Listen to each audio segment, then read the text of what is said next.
In a world of glitz and glam, flashing lights and screaming fans, most people are unaware of the war that rages behind the scenes.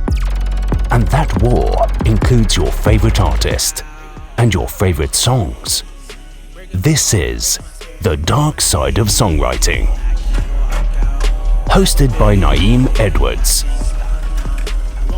Welcome to The Dark Side of Songwriting. I am your host, Nayim Edwards. All hail the king, Michael Jackson, versus the king of rock and roll. I guess. Fuck Elvis. That's how I feel. Not a fucking fan after what you did. But you were never good, Elvis, because they needed a win and they had to make one. Point blank period. What are we talking about this for, right? We are rolling off of yesterday because I didn't want to get into all that kitty shit, because that is a part of Michael Jackson versus Elvis. Now, if you watched yesterday's episode, you know Michael Jackson purchased Elvis's catalog. A lot of people do not know. This is actually going to be a short one.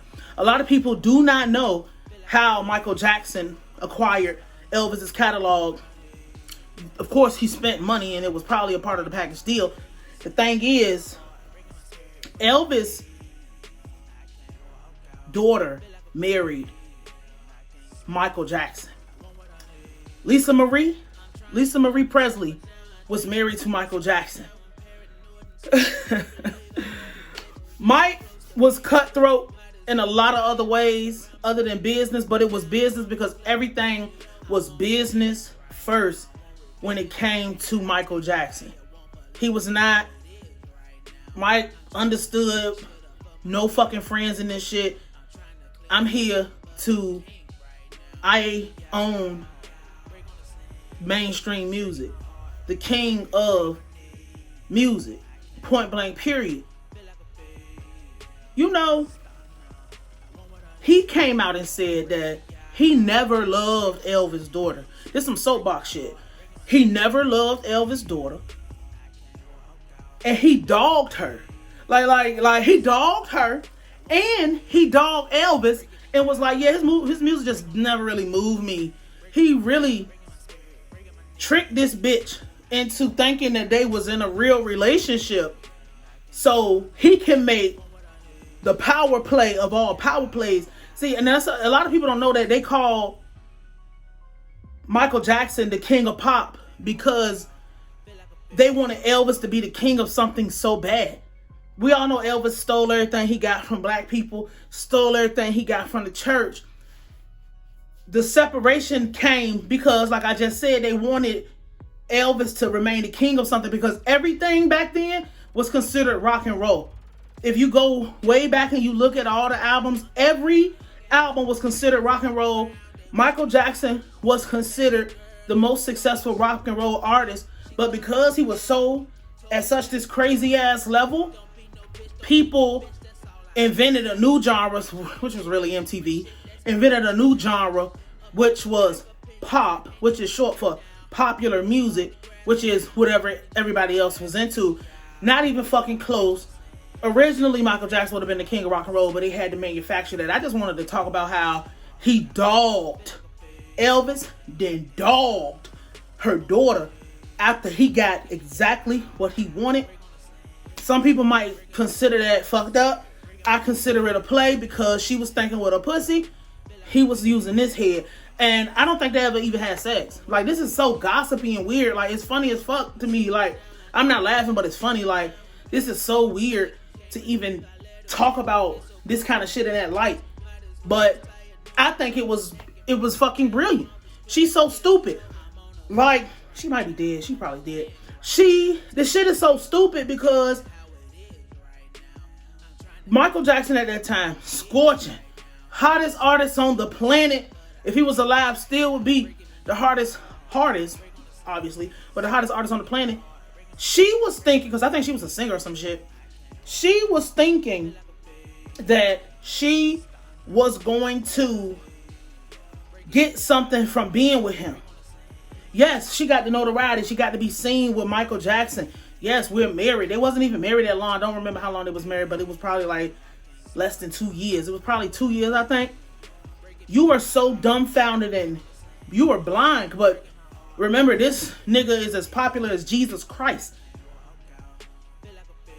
You didn't recognize that he was playing this game the whole time. We don't even know if he really liked women. But I think that Mike was so business oriented, he had no desire for relationships, period. I don't think it was like, oh, I like men, or I like this, or I like that. It was, I don't like nobody. I'm here for the bag. Like real life, real talk. And I want to end with this. Probably shouldn't end on this note, but fuck it.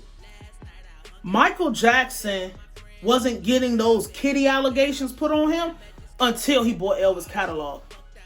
Because this nigga's buying up the Beatles. This nigga's buying everything. This nigga owns all of our music. We can't stop him. People fucking love him. Regardless of what he looked like. If it doesn't matter if he look like this. This is a black man. And everybody knows that. Because if Michael Jackson laid down with anybody. And oh my God. Now I'm thinking about it. God forbid he would have had a baby with her. That would have. See, but Mike was smart to not have a kid with her because that would have entitled her to his assets. The fact that he didn't have a kid with her, absolute brilliant power play, because it would have entitled her to at least have, because they do have a child together. So that was probably intentional. Like I said, I don't even think they was fucking. I don't even know if he ever had sex with a bitch, but he was just too famous. But I don't even remember where I was at. But just like those kitty allegations, they couldn't stop Mike. They had to throw something on him that was going to drain his money away from him, because you're going to be fighting attacks, because he was definitely an acquired person. He was definitely had weirdo things about him just because you've been a child socialized in business your whole life. You're so business, you so much of a geek that like he was so much of a business geek that he probably didn't really have. But I can't even say that, because he knew how to play. He knew how to work rooms. He knew how to talk to folks. He knew what to say. It was like that Prince shit. Like, I know what, it's still a black man at the end of the day, so it comes with that level of like charisma and charm, because being him, you had to talk to folks. So it's not like, so I think it was just a play. Like he said, I never loved the bitch. And her daddy music trash. Like, he never made him, but that's what he said. Like, he never really liked this music and he never loved her. And he was just using her to get to that. And it was played so brilliant, but they had to throw something on him that, and what's the one thing you could throw on a person where you can't really be on, like you, unless you have undeniable shadow of a doubt proof of what had happened. But the thing is, when you this big, nobody gives a fuck if it's true or not. And they just kept saying it and saying it and saying it and saying it and saying it, and people, and then even though in modern times it came out that literally every single person was lying. All hail the king. Every single person was lying for money and lying for this or whatever, and you just gotta bust the settlement up because it's gonna cost too much to go to court over all that shit. They was doing it to damage the reputation, because he could have possibly got her pregnant. He dogged her, he dogged Elvis, and he owned Elvis up until he died.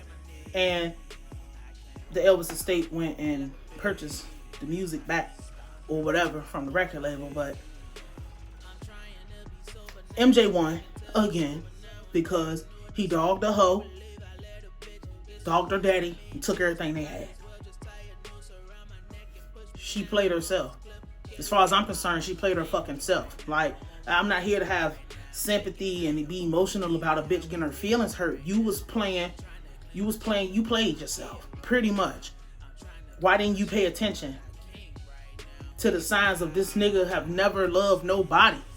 You the first bitch people seen him with that was outside of a music video set. Girl, whatever. MJ won again. All hail the motherfucking king. My name is Nayim, and this is the Dark Side of Songwriting. I will holla at you.